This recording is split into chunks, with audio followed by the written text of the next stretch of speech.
Hi, it's Matt at Willoway. We're out in the canning or spring perennials, so lots of plants moving. We're here at the canning barn today. Starts with the pot and the plugs, and we're going to go down the line to discuss what kind of happens as we go. So we've got the cans on the line.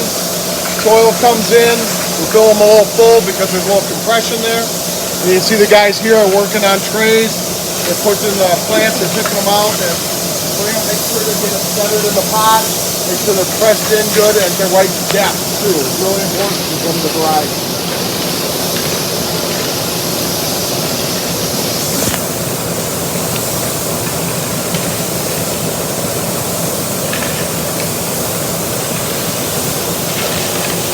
As we kind of move along, you kind of see what's coming off the line.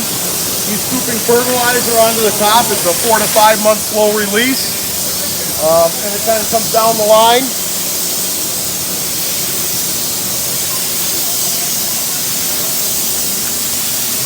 We're going to get a little loud as we get down here.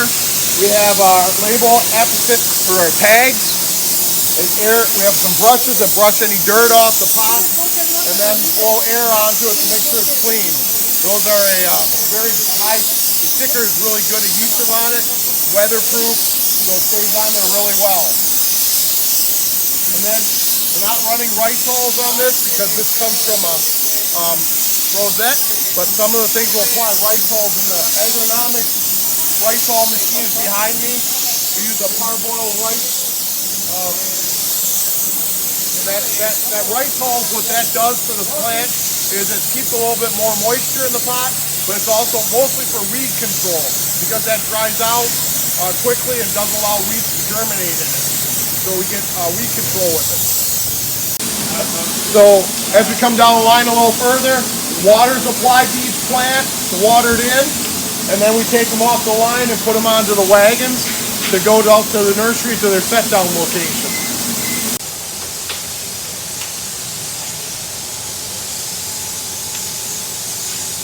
Hi, it's Thad at Willoway. We've come over to our lawn road operation. Here we have a lot of our trees are pot and pot. And I want to talk a little bit about what we're doing here. As you can see, we have the plastic off the houses. That's done for a very specific reason. Two is we don't have water in these houses, so we don't have any way to winter water. So what we fill up in the fall has to carry us through to spring. This is the time of year though, we start looking after March 1st to say, what stuff can we take off? So usually like Shuja plicatas, the green giants, we usually take that off. It's plenty winter hardy, but we need to get moisture into those pots. That's what, same thing with the Japanese maples. We took the plastic back over the top. We do what's called a 3-side pull. That's where we pull the lath off from around the base and then we pull it over. If it gets really cold or these things start to come out too much, the buds are still really tight, and that's why we took it off this early. If they start to grow, then we have to protect them more. So one of the overwintering strategies we have with Japanese maples is to get the plastic off early before it heats up in there and cause them to start growing. We're only in the second week in March, so we got a lot of spring left to go. It's not a bad thing. We may have really good weather like the next 15 days. The forecast looks really good out there. We got some highs of 60s, low at nighttime of 40s. So if we left this on, these would really want to come and really get too far out ahead of what the normal season would be. So this way we can get any rain, waters them in good. We can get the herbicide on, and we'll talk about herbicide applicator in a minute. But this is a really important process whenever you're dealing with plants is how do we keep them in a seasonable state that makes sense. All right, we were just talking about herbicide a little bit and I wanted to pick up on it. Behind me is a piece of, it's an Orbit spreader. We call it the Gandhi. So what it is on the back, there's a hopper that on a PTO and it's air driven. So it will shoot the actual pre-emergent herbicide up through those tubes that you see, the white tubes, and then it drops down. It's actually raining down the pre-emergent herbicide granulars onto the trees. What we've gotten is we use 20% less herbicide, pre-emergent herbicide, and we get a better application with this. And you can see it's a lot less work for the operator. He goes along about 3 miles an hour, a little less, and get really good distribution. And that's what we've done in the pots here. When we take the plastic off, we can put the pre-emergent on real easy, and we get the natural watering in. We're actually bringing the systems up this week.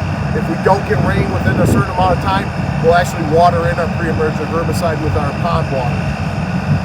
Now this is a little closer look. You can see it's coming over. It's such a fine granular that you can't actually really see it. It goes up to about a 17-foot clearance.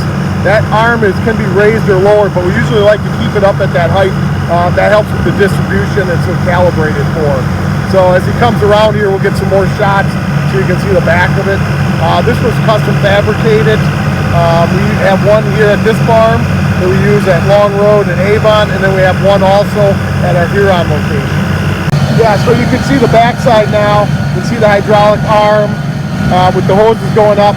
The red part of it is the hopper, and then down below where the skirt's kind of partially back, we can turn on and off different drop zones at the bottom there, but they kind of feed in. They've got like a roller that puts a pre-calculated amount of the pre-emergent in.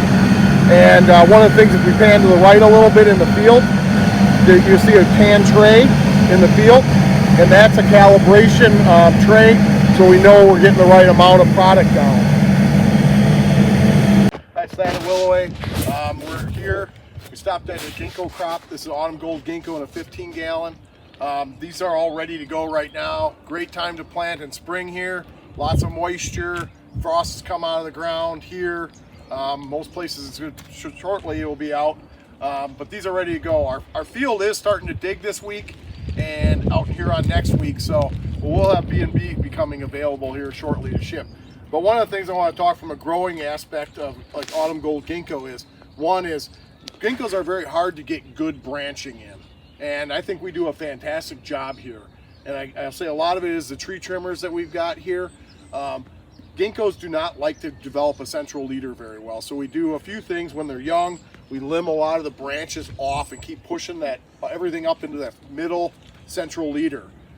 Then once we get to a certain point, we kind of top it off and then kind of develop some branching and then re-guide up. So like as you can see, this is real proportional, really nice. Autumn gold ginkgo can be one of these ones where you get codominance real readily in it. So that's something we really strive for in the plant, is to really make it the best it can be. And we have a whole house full of them that are really nice, trained up leaders and growing and developing nice branching even. I want to talk a little bit about Salix. It's not something we always think about in spring, but this is one that we have called Mount Asso. As you can see, beautiful catkin, the flower, that pinkish red, and a nice smaller flowering shrub, or the flowering, but you can see a group behind me really stand out in this house. It's got a green stem, but that you can't beat in the spring. So this is a nice shrub for small area landscape. It trims really nicely, so you can shape it if you want to. And then we've got over here next to us.